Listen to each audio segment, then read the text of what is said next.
warahmatullahi wabarakatuh. Waalaikumsalam.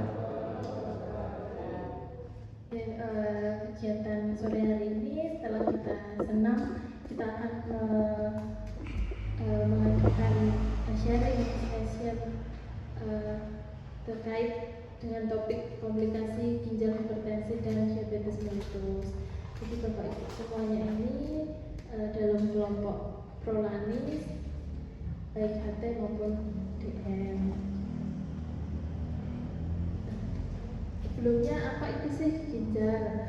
Ginjal adalah organ yang menyaring darah dan mengeluarkan limbah dalam bentuk urin, menjaga keseimbangan air dan elektrolit, dan mengatur tekanan darah dan produksi sel darah merah.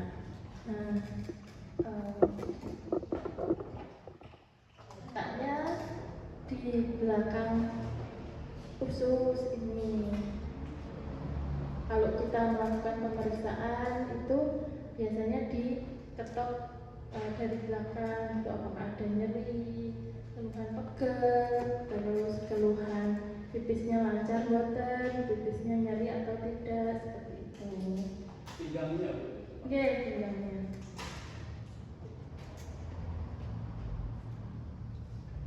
Kemudian ini untuk struktur ginjalnya, organ ginjal itu ada dua, di kanan dan kiri. Di lapisan luar itu ada korteks, kulit ginjal, kemudian medula itu bagian tengah, dan pelvis, pinggang ginjal. Kemudian arteri itu di dalam ginjal itu juga ada pembuluh darah, di mana pembuluh darah dari seluruh tubuh itu disaring di ginjal, yang nanti zat-zat yang tidak berguna itu disaring dan dikeluarkan dalam bentuk urin.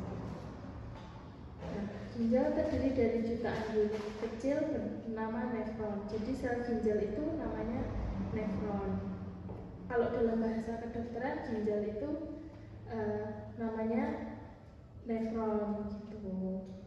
Kemudian nefron berguna menyaring darah dan menghasilkan urin. Kemudian bagian-bagian penting dalam ginjal itu ada glomerulus, tubulus, dan sistem pengumpul. Nah, mengapa ginjal bisa rusak? Itu yang pertama disebabkan karena hipertensi. Jadi hipertensi itu tekanan darah tinggi yang merusak pembuluh darah kecil di ginjal. Jadi karena ginjal itu sendiri berfungsi untuk menyaring darah dan zat-zat sisa yang tidak berguna dari dalam tubuh, ketika tekanan darah itu tinggi, otomatis saringannya itu bekerja sangat keras gitu. Jadi harusnya kerannya itu nggak terlalu keras, alirannya itu nggak terlalu keras, tapi karena ada riwayat atau pasien menderita tekanan darah tinggi, jadi ginjal itu kerjanya terlalu berat. Nah, lama-kelamaan pembuluh-pembuluh darah yang ada di ginjal itu jadi rusak. Kemudian diabetes itu gula darahnya tinggi, jadi darahnya itu kayak mengental. Nah, otomatis yang disaring, yang di dalam ginjal itu juga kerjanya menjadi berat karena struktur-struktur halus yang ada di ginjal itu menjadi rusak. Nah, awalnya itu nggak ada gejala karena ginjal itu tetap masih bisa bekerja, dan juga jumlahnya ada dua, ginjal kanan dan ginjal kiri. Kalau satu namanya ganjil. Oke. Nah, kerusakan awalnya itu tidak bergejala. Kadang tidak selalu, keluhannya tuh kadang cuma kaki atau wajahnya bengkak, sering mual, kecapean, kadang malah juga bentuknya itu gatal kayak gitu, gatal-gatal seluruh tubuh gitu, ternyata sakit ginjal. Kemudian buang air kecilnya sedikit atau berbusa, dan tekanan darah sulit dikontrol meskipun minum obat. Jadi kok tensinya kok tinggi terus padahal sudah minum obat. Nah, itu patut diwaspadai terkait fungsi ginjal ginjalnya, apakah fungsi saringannya itu terganggu atau tidak, seperti itu. Nah, apa sih pengaruhnya hipertensi pada ginjal? Nah, tekanan darah tinggi tadi merusak pembuluh darah halus di glomerulus. Lama-lama terjadi pengerasan atau sklerosis jaringan ginjal dan akhirnya fungsi ginjal menurun secara permanen. Tadi ya, jadi ketika tekanan darahnya itu kencang, aliran darahnya itu kencang, padahal kemampuan saringannya itu kan ya seperti itu gitu. Jadi lama-lama saringannya itu rusak. Saringannya bisa kasarannya kayak rusak terus jadi jebol gitu. Kemudian untuk diabetes, gula tinggi itu merusak pembuluh kecil dan sel-sel nefron. Terjadi kebocoran protein ke dalam urin atau albuminuria. Jadi di dalam tubuh itu ada zat namanya albumin. Albumin itu kalau pasien kekurangan albumin itu biasanya keluhannya tuh jadi bengkak-bengkak gitu. Jadi karena gula darahnya tinggi, otomatis protein yang ada di dalam tubuh itu berlebih. Nah, harusnya bisa disaring melalui ginjal sesuai kapasitas ginjalnya, tapi karena gula darahnya tinggi, proteinnya berlebih, proteinnya itu jadi bocor ke tempat lain. Akhirnya protein yang tidak terikat itu menurunkan albumin, jadi albuminnya turun, keluhannya jadi bengkak-bengkak seperti itu. Bengkaknya biasanya seluruh tubuh, bahkan yang sampai parah bisa sampai ke wajah itu jadi bengkak. Nah, komplikasi akhirnya apabila gagal ginjal itu tidak diobati, ya, yang paling jeleknya jangan sampai pasien atau bahkan Bapak Ibu sekalian itu jatuh dalam kondisi gagal ginjal kronik dan mengharuskan cuci darah seperti itu. Jadi karena fungsi ginjalnya rusak, otomatis fungsi untuk penyaringannya itu berkurang. Jadi hanya satu ginjal yang berfungsi. Kemudian ginjal juga selain untuk penyaring juga memproduksi sel darah merah. Jadi kalau ginjalnya rusak, otomatis sel darah merahnya berkurang. Sel darah merah berkurang menyebabkan anemia. Kemudian tadi juga menyebabkan pembengkakan tubuh karena cairannya itu harusnya saringannya lewat 2, karena satunya rusak otomatis cuma lewat 1, jadi cairannya itu berlebih, jadi badannya jadi bengkak-bengkak seperti itu. Kemudian kalau misalnya ada zat-zat yang harusnya itu bisa tersaring dengan cepat, tapi karena fungsi ginjalnya itu rusak, saringannya tinggal 1, ada gangguan elektrolit, salah satunya itu kalium. Kalau misalnya ginjalnya rusak, otomatis kaliumnya itu tidak bisa tersaring atau menumpuk, di mana hiperkaliemia itu juga menyebabkan serangan jantung. Jadi efeknya itu bisa kemana-mana, anemia, pembengkakan, serangan jantung, dan yang paling parah ya gagal ginjal itu tadi. Nah, pemeriksaan apa sih yang dianjurkan? Nah, itu yang pertama urin mikroalbumin. Jadi kita mendeteksi kadar albumin yang ada di dalam urin. Nah, ini untuk mendeteksi ada tidak sih protein yang bocor itu tadi. Kemudian EGFR itu menilai kemampuan filtrasi ginjal. Jadi ini ada derajat-derajatnya, derajat 1 sampai 5. Yang harapannya ya fungsinya itu masih normal. Kemudian kreatinin darah, kadang kalau di lab itu bacaannya UR atau CR gitu. Nah, yang CR itu kreatinin itu indikator kerusakan ginjal. Kemudian HbA1c ini adalah kendali gula darah dalam 3 bulan terakhir. Kalau misalnya GDS atau GDP itu kan bisa dimanipulasi. Misalnya Bapak Ibu sekalian waktunya untuk tes GDP di Sumausodo sebulan sekali. Oh, aku nanti mau cek, aku tak minum obat dulu dan gula darahku ketoknya normal. Tapi kalau HbA1c ini 3 bulan terakhir, jadi gak mboten sakit diapusi gitu. Nah, ini untuk pemeriksaan laboratorium untuk organ ginjal ada kreatinin, ureo, mikroalbumin, kemudian kolesterol total, kolesterol HDL, LDL, trigliserid, dan tensi tekanan darah. Nah, pencegahan apa sih yang bisa kita lakukan? Itu yang pertama, kontrol tekanan darah. Sebisa mungkin tensinya terkontrol di bawah 130/80.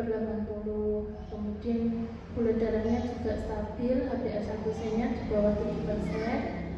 Kemudian hindari konsumsi jamu atau obat-obatan sembarangan. Jadi kadang yang ditakutkan itu konsumsi jamu yang menyebabkan ginjal itu bekerja lebih keras karena menyaring untuk zat-zat dari jamu itu sendiri. Kemudian perbanyak minum air putih agar kerja ginjalnya itu menjadi lebih ringan, jadi membantu untuk filtrasi dan penyaringan zat-zat yang tidak berguna dari dalam tubuh. Kemudian makan rendah garam dan protein, dan rutin cek lab ginjal setiap 6-12 bulan sekali. Untuk para lansia, yang perlu diingat adalah periksa urin dan darah minimal 2 kali dalam setahun. Salah satunya fasilitas yang bisa kita berikan kepada peserta Prolanis Klinikus Sumausodo ya, pemeriksaan 6 bulan sekali itu. Jadi diharapkan 6 bulan sekali itu Bapak Ibu bisa datang rutin, kemudian tiap bulannya juga bisa kegiatan rutin aktivitas fisik di sini. Kemudian jangan abaikan gejala ringan seperti badan atau biasanya tuh kakinya bengkak atau tangannya bengkak seperti itu dan mudah lelah. Kemudian minum obat hipertensi dan diabetes secara teratur dan konsultasi ke dokter spesialis penyakit dalam secara berkala. Nah, tahapan kerusakan ginjal itu yang pertama, tahap 1 dan 2 itu tidak ada gejala, fungsi ginjalnya masih baik. Ini kadang diketahuan itu pas cek lab kayak gitu, kok kreatininnya kok agak meningkat atau eGFR-nya kok mulai turun seperti itu. Ini biasanya tidak muncul gejala. Nah, kemudian yang tahap 3 itu eGFR-nya mulai turun. Nah, ini mulai muncul gejala kadang bengkak atau mual, kemudian lelah seperti itu. Nah, yang tahap terakhir jangan sampai Bapak Ibu sekalian jatuh dalam kondisi ini, yaitu gagal ginjal berat sehingga memerlukan cuci darah. Nah, apa itu cuci darah atau hemodialisis? Kalau bahasa kerennya di rumah sakit itu HD gitu. Nah, proses pembersihan darah dari racun dan cairan yang berlebih. Jadi ketika ginjalnya itu rusak, jadi fungsi ginjalnya itu tidak bisa melakukan fungsinya secara maksimal, makanya dibantu dengan alat. Jadi darah dan cairan dari dalam tubuh itu dibawa keluar, kemudian dibantu oleh mesin dialisis, kemudian darah yang istilahnya dibersihkan, dicuci itu dimasukkan ke dalam tubuh kembali. Nah, ini biasanya dilakukan 2-3 kali seminggu. Ini tergantung tingkat keparahan dari kerusakan ginjal itu sendiri, di mana setiap satu sesinya itu 4 jam.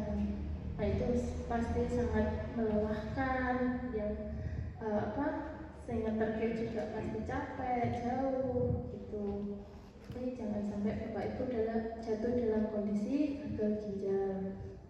Ya, obat-obatan apa yang perlu diwaspadai? Itu obat anti nyeri seperti ibuprofen ibuprofen, asamefenamat, kemudian antibiotik tertentu yang bisa merusak ginjal. Jadi ada beberapa antibiotik yang memang kerjanya itu dia di ginjal. Jadi untuk penggunaan antibiotik ini harus disesuai resep dan diawasi dokter. Kemudian konsumsi jamu atau herbal yang tidak jelas dan mengandung logam berat. Kemudian suplemen dosis tinggi tanpa pengawasan dokter. Nah, kemudian perubahan gaya hidup yang direkomendasikan yaitu kurangi konsumsi garam maksimal 1 sendok teh per hari dan hindari daging merah berlebih dan makanan olahan. Makanan olahan tuh seperti misalnya nugget, itu kan dari daging ayam diproses, kemudian kandungan garam dan pengawetnya itu pasti tinggi. Kecuali kalau Bapak Ibu bikin nugget sendiri gitu, dari daging dikukus, kemudian dikasih tepung roti seperti itu. Jadi makanan-makanan olahan tuh yang makanan-makanan sekarang itu ya, yang instan itu kalau dilihat di kemasannya kita bisa menilai kadar natrium atau gula darah. Kita tahu garamnya itu seberapa kan, 1 kali penyajian. Itu kan ada batasan-batasannya, kita maksimal 1 sendok teh per hari. Kemudian aktif bergerak, minimal jalan pagi atau senam ringan lansia. Kemudian tidur cukup dan hindari stres. Nah, makanan-makanan apa sih yang disukai ginjal? Yang pertama, sayuran hijau, kecuali tinggi kalium seperti bayam. Ya, karena kaliumnya tinggi kalau bayam. Kemudian nasi putih, roti tawar, apel, pir, semangka, ikan segar dan telur. Jumlahnya terbatas ya, tapi ikannya juga ampun gereh ya nanti. Kalau gereh kan dia asin, dia tinggi garam. Kemudian minum air putih yang cukup. Pentingnya peran keluarga, jadi sama-sama saling mengingatkan, memulai gaya hidup sehat dari diri sendiri, juga keluarga itu saling mengingatkan untuk minum obat dan kontrol rutin. Kemudian mendampingi lansia ke fasilitas kesehatan, membantu memilih makanan yang sehat dan aman, dan memberikan dukungan emosional agar tidak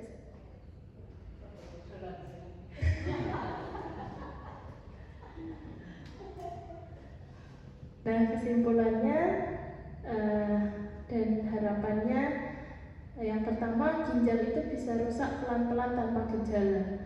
Kadang muncul gejala itu kalau sudah stadium sedang bahkan akhir gitu, bahkan sudah jatuh dalam kondisi gagal ginjal kronik yang memerlukan cuci darah. Kemudian kuncinya yang kedua itu deteksi dini dan gaya hidup sehat. Nah, itu tadi tiap bulan dari klinik ada pemeriksaan gula darah puasa, dan 6 bulan sekali itu kan pemeriksaan labnya komplit ya. Nah, itu diharapkan Bapak Ibu semuanya sangat hadir, ajak juga yang lain biar nanti peserta prolanisnya makin banyak, jadi makin semangat, makin ramai gitu. Kemudian dengan edukasi dan kepatuhan, komplikasi bisa dicegah. Jadi mari jaga ginjal kita bersama, khususnya untuk lansia.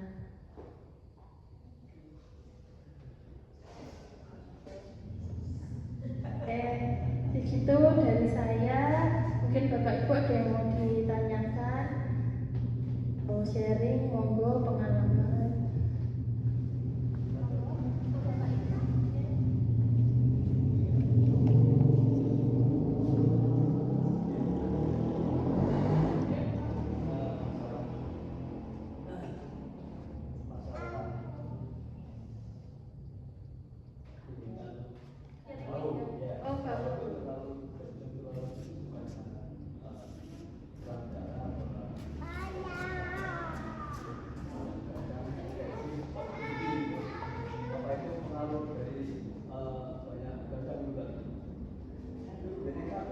Oh, pergi ya. Eh, kalau sini bisa karena begadang itu bisa. Terus juga ada beberapa orang itu kalau misalnya tensinya tinggi itu merasa mulai canggung, pusing gitu. Nah, apa namanya?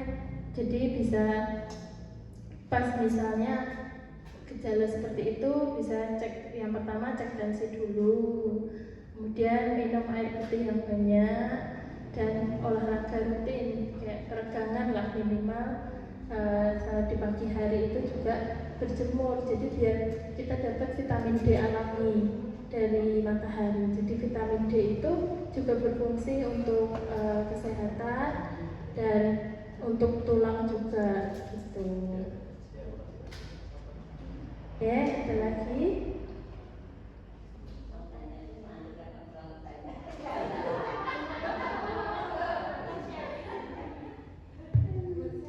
Terima kasih waktu yang diberikan kepada saya. Pada kesempatan sore hari ini saya akan atur sharing karena saya sebetulnya malu banyak sekali apa itu sakit yang saya rasakan, tapi alhamdulillah dengan adanya saya semangat untuk sehat. Jadi saya memang saya ini divonis yang pertama memang DM, kemudian DM kok lama-lama saya itu ini namanya sariawan itu sampai 3,5 tahun nggak sembuh-sembuh, berobat terus kemana-mana muter. Nah akhirnya ke dokter spesialis mulut dan gigi itu diperiksa di total itu 10 kali lipat dari normal. Kemudian itu diberi obat mereda, tapi suatu saat kalau saya itu terkena makanan, waktu itu saya kalau makan telur, daging ayam dan sebagainya itu langsung ini mulut mulai itu sariawan sampai 4 bulan itu pernah saya enggak bisa makan bubur karena memang enggak bisa ngunyah, enggak bisa karena sakitnya itu. Nah terus selain gula saya juga ada autoimun. Nah terus akhir-akhir ini saya juga tensinya tinggi, tapi dengan berobat alhamdulillah tensi sekarang sudah mulai normal di usia saya yang sudah menginjak alhamdulillah 66 lebih itu ya sekarang sudah di bawah 150. Nah yang saya keluhkan sekarang ini kan saya rutin minum obat semuanya, yaitu obat untuk abdomennya, Sjogren yang saya rasakan itu. Ini kemudian untuk gula DM-nya itu saya kan sudah suntik insulin lebih dari 10 tahun, mungkin hampir 15 tahun. Nah itu dulu dengan dosisnya setiap makan 25 unit pagi, siang, sore, kemudian malam ada satu suntikan lagi itu 25 unit. Tapi sekarang itu sudah menyelesaikan dengan keadaan kadar gula darah. Nah yang saya tanyakan sekarang ini sering ya, mungkin apa karena cuaca dan sebagainya, kalau malam itu sering kedinginan, nyeri semuanya, kemudian saya keringat dingin. Suntik saya dari dokter itu 25 unit sudah saya turunkan menyelesaikan gula darah saya. Nah sekarang ini saya suntik 12-13 13 unit, 12 atau 13 unit. Tapi kadang-kadang segitu itu nanti malam saya tuh kedinginan, pusing sekali, lemes, mendredeg gitu. Kemudian saya usahakan untuk ini makan. Saya memang cepat kurma, itu saya makan kurma. Yang saya tanyakan untuk saya pasien DM itu sudah 20 tahun, apakah dengan adanya suntik insulin itu nanti bisa berhenti atau tidak? Dengan suntikan itu apa hanya dengan dengan dosis yang dikurangi banyaknya suntikan tersebut. Sekian, terima kasih. Mohon maaf terlalu panjang pertanyaan saya. Terima kasih. Wassalamualaikum warahmatullahi wabarakatuh. Ya, luar biasa ya untuk semangatnya ini. Tadi yang pertama untuk DM-nya ya. Untuk DM-nya itu yang pertama tadi kan dosisnya dari 25 itu memang perlahan-lahan diturunkan. Kemudian dari diturunkan itu ada insulin yang kerja lama dan kerja pendek. Nah itu nanti bisa diganti dari yang kerja lama jadi kerja pendek seperti itu. Kemudian harapannya kalau sudah terkontrol nanti bisa lepas insulin seperti itu. Tapi tetap konsumsi yang obat minumnya. Jangan takut minum obat banyak. Minum obat tensi iya, minum obat gula iya, takut ginjalnya. Justru kalau nggak minum obat itu yang akan memperberat kerja ginjal seperti itu. Kemudian kalau malam kok dingin, kembleges gitu ya, pusing, itu coba pas kayak gitu menawi punya gula darah stik itu dicek sekali waktu. Oke, apakah itu maksudnya pas gulanya itu drop seperti itu, karena kan diberi kurma terus membaik ya itu. Karena memang kalau orang dengan diabetes itu justru yang paling ditakutkan itu kalau gulanya sampai drop gitu. Itu bisa sampai pasiennya nggak sadar gitu. Menurunkan gula itu lebih mudah daripada menaikkan gula seperti itu. Jadi kalau saran saya deh jaga pola makannya, kemudian coba sekali waktu pas kondisi menggigil seperti itu dicek gula darah stiknya apa pas kondisinya niku turun apa pripun gitu, atau bisa juga kondisi autoimunnya seperti itu. Jadi kondisi autoimun kan namanya autoimun, jadi sel imunnya itu menyerang tubuh sendiri, harusnya menyerang bakteri atau patogen kuman dari tubuh, tapi justru malah imunnya itu menyerang tubuh kita sendiri. Jadi reaksinya itu jadi berlebihan seperti itu juga bisa. Jadi reaksi dari insulinnya menjadi berlebih itu juga bisa seperti itu. Yang penting tetap insulinnya rutin, kan dosisnya udah setengah dosis berarti ya. Itu udah alhamdulillah udah turun dosisnya ya. Tuh ya, ada lagi.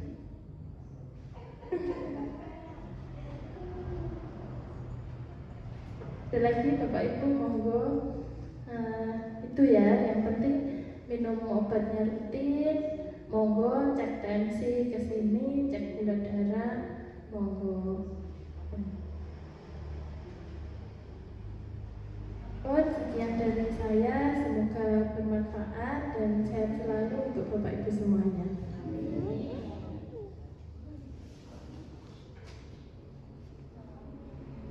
Cukup sekian agenda sore hari ini dari Klinik Kusuma Husodo. Kami dari Klinik Kusuma Husodo mengucapkan terima kasih atas partisipasinya. Dimohon untuk bulan depan untuk mengikuti kegiatan lagi. Kegiatannya dilakukan dengan rutin ya Bapak Ibu. Cukup sekian kami tutup. Wassalamualaikum warahmatullahi wabarakatuh.